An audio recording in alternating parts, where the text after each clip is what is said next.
Ra'iisul Wasaaraha Soomaaliya ayaa xilka ka qaaday wasiirada arrimaha gudaha, arrimaha dibadda iyo ganacsiga.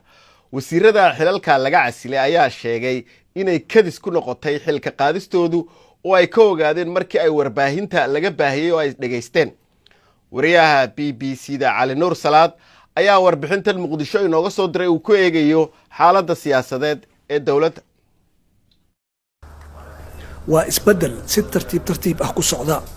bilihii ugu dambeeyay dawladda waxaa la soo darsay marxalado siyaasadeed oo aad u adag. baadigoobka xalka ayaa galaaftay wasiirro muhiim ahaa. isku shaandhayntan ayaa waxaa jagooyinkoodii ku waayay wasiirkii arrimaha dibadda Yuusuf Garaad Cumar oo lagu bedelay Axmed Cawad Ciise, wasiirkii arrimaha gudaha Cabdi Siciid Faarax Juxa oo lagu bedelay Maxamed Cabdi Sabriye, halka wasiiradii ganacsiga Khadra Axmed Ducaale lagu bedelay Maxamed Cabdi Xayir Maareeye.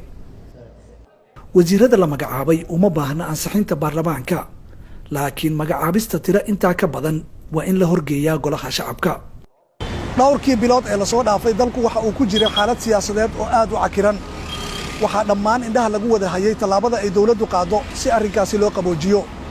isku shaandhayntan kooban ee ra'iisul wasaaruhu uu golihiisa wasiirada ku sameeyey ayaan la ogeyn waxa ay taa ka bedeli karto. wasiirku inuu xilkiisa uu joogo waqti kooban haddana wasiirka la keeno waxa weeyaan waa calaamadaha keenaya deganaansho la'aanta siyaasadeed. waliba wasaaradihii ugu muhiimsanaa weeye arrimaha dibadda, gaashaandhigga, arrimaha gudaha, wasaaradaha ugu muhiimsan waaye. marka laakiin haddana markii qofka loo magacaabo meesha oo shaqada uu qabanayo hadday yimaadaan waxyaaba waxa saameyn baa jirta, saameyn oo xagga beesha ka imanaysa, saameyn oo xagga siyaasadda ka imanaysa. dawladda Soomaaliya oo aan dhamaysan sanadkii ugu horeeyay ayaa wajahaysa mucaarado xoogan oo dhalisay xiisad siyaasadeed, balse hubaal la'aan ayaa ka taagan in tallaabadani ay horseedi karto isbedel iyo in kale.